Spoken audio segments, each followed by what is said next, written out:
Coming up now on SU News. First, the Red Sox have hired a new manager. Plus, the Boston Strong Spirit is back, now with a scholarship for BC students. And Bostonians gather for the annual Vegetarian Festival. It's all coming up on SU News. The story starts here, in the heart of the city. We've been following this story since it first broke.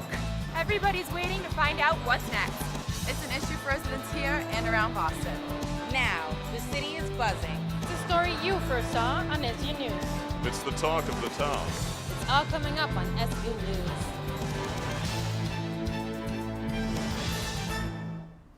Welcome to SU News, the weekly news program brought to you by the Department of Communications and Journalism at Suffolk University. I'm Kelly Mitchell. And I'm Matt Brown.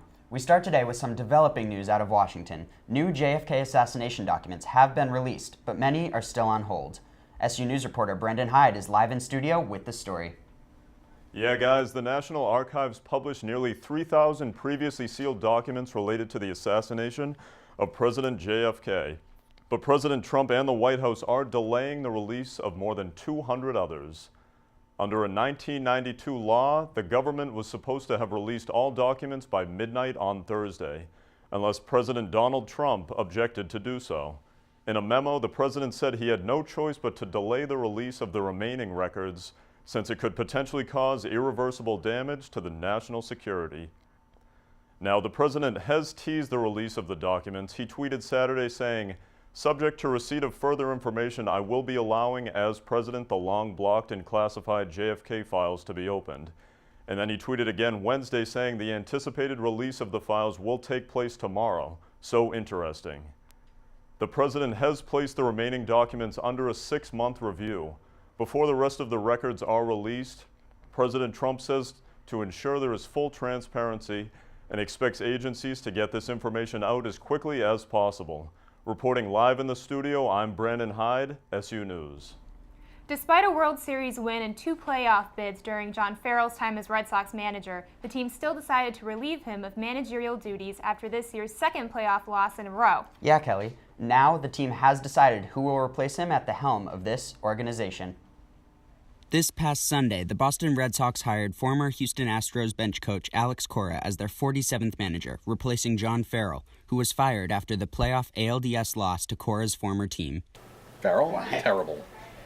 No, he just made bad decisions all the time. Cora, who played with the Red Sox from 2005 to 2008 and was a member of the '07 World Series winning Red Sox, is the first Hispanic manager for the Red Sox and the first non-white manager in team history.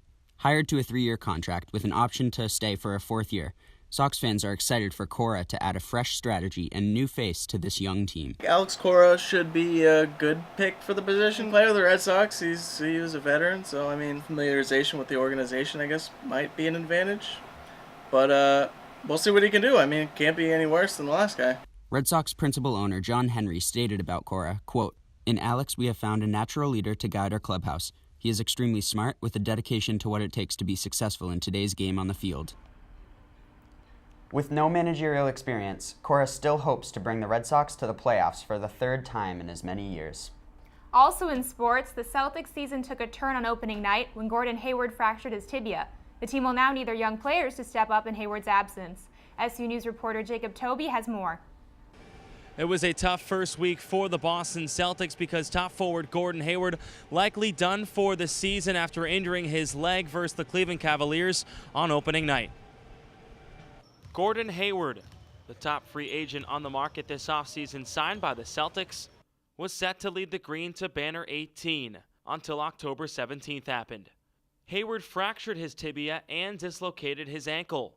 It was a gruesome injury to watch. He's down.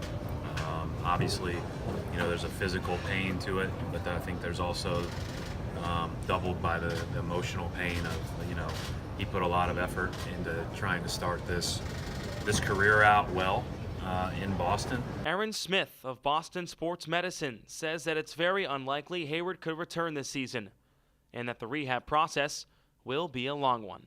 So it was actually a clean fracture in his tibia. His fibula, the bone on the outside of his ankle, was unaffected, which is surprising. But The doctor and his medical team had said that he had a clean fracture in his tibia. But I would assume sometime over the summer he'll be back exercising and trying to play basketball. Maybe not to his full capacity, but definitely at a higher level. CLNS Media Network co-founder Nick Gelso talks about how the Celtics will miss number 20 and who the team can count on to step up in his absence. So everything from fan expectations of the franchise, the front office, expectations around the league completely changed with Gordon Hayward's injury. I mean, I think Jaylen Brown has proven he's confident enough to take on that role. Now he's just got to step himself into it. So I'd say Jaylen Brown, number one. The Celtics still have not put an official timetable on Hayward's return, as he is now back at his home. And one thing to note, Hayward did ask Coach Brad Stevens while he was in the hospital for one thing, and that one thing was a basketball. Reporting in Boston, Jacob Toby, SU News. And all of us here in Boston are praying that Hayward will come back even stronger next year. Speaking of stronger, coming up, a true example of Boston Strong. We'll take you to a special scholarship ceremony at Boston College. SU News will be right back. Well, Thomas, you've got pre-diabetes. But with more exercise and a change in diet, it can be reversed. I've tried exercising. It just makes me hungry for bacon. I love bacon, too. And who really likes to exercise? Not me. Me neither. Nobody. So we're good? What? Oh, you still have pre-diabetes. Big time. Welcome back.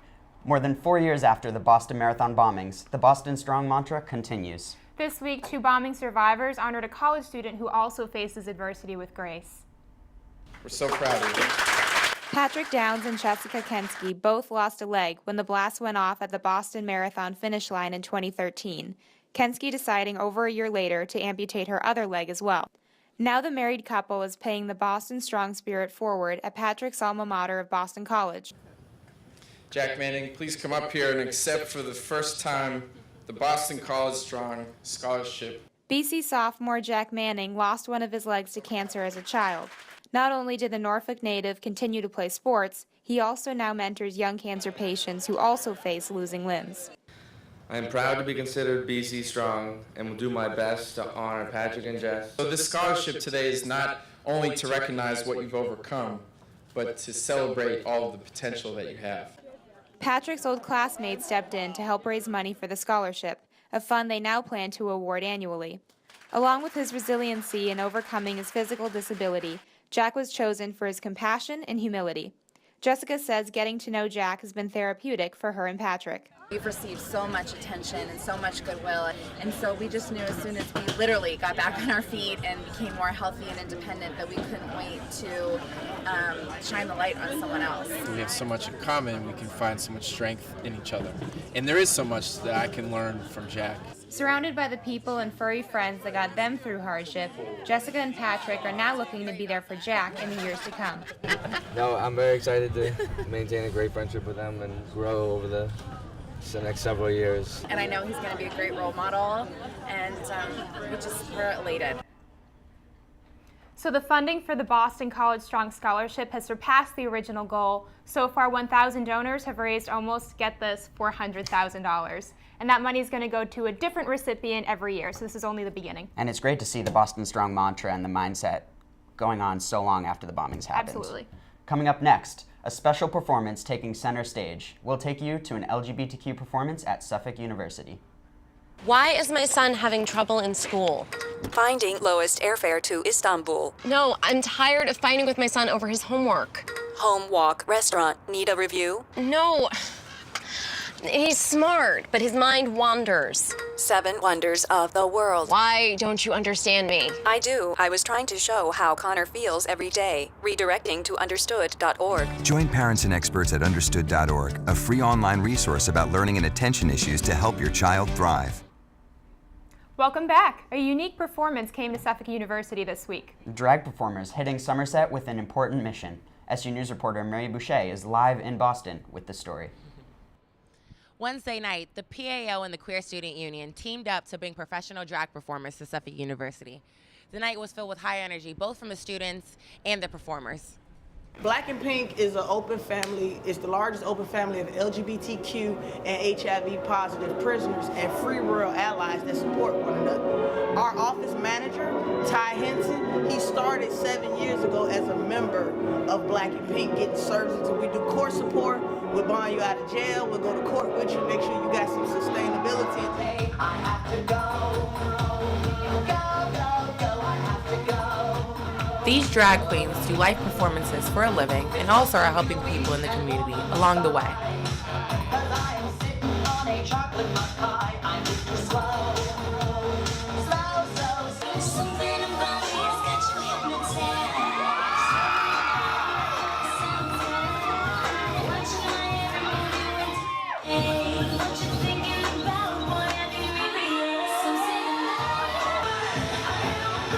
They were wonderful at making sure students were comfortable and even got some of them to show off their moves.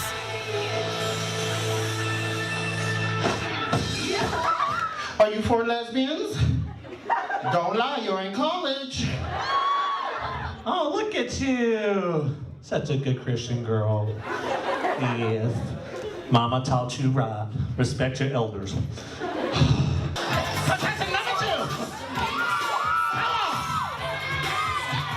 When I get anxious, the devil seems to come out. People have approached these queens after the show with endearing words, expressing how much their performances have helped them gain self-love and become more confident.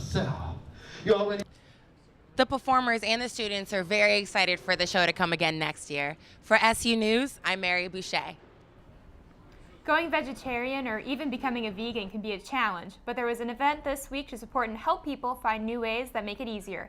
SU News reporter Cecilia Favela has all the details. I'm here at the 22nd Annual Vegetarian Food Fest, where people come together to celebrate plant-based food. This past weekend in Boston, the Vegetarian Society attracted all the people to attend their major annual event. It's really exciting to see all these vegetarians, non-vegetarians, vegans, veg-curious people, flexitarians, all in a room learning about the best kind of plant-based food out there. This year, the Veg Food Fest had more than 100 stands that exhibit non-profits, food, books, T-shirts, and also conferences with speakers from all over the country. From improving their health to helping the environment, the reasons that attract people to be part of the veg community are incredibly diverse. Athletics is my thing, and I like to show that vegans get plenty of protein, even at the age of 65, and just promote that this is the best thing you can do for your health, the environment. I've been vegan for 9 years now. It was a transition that I made because I wanted to improve my health, also protect the environment, and also to stop the abuse that I was doing to animals, quite frankly.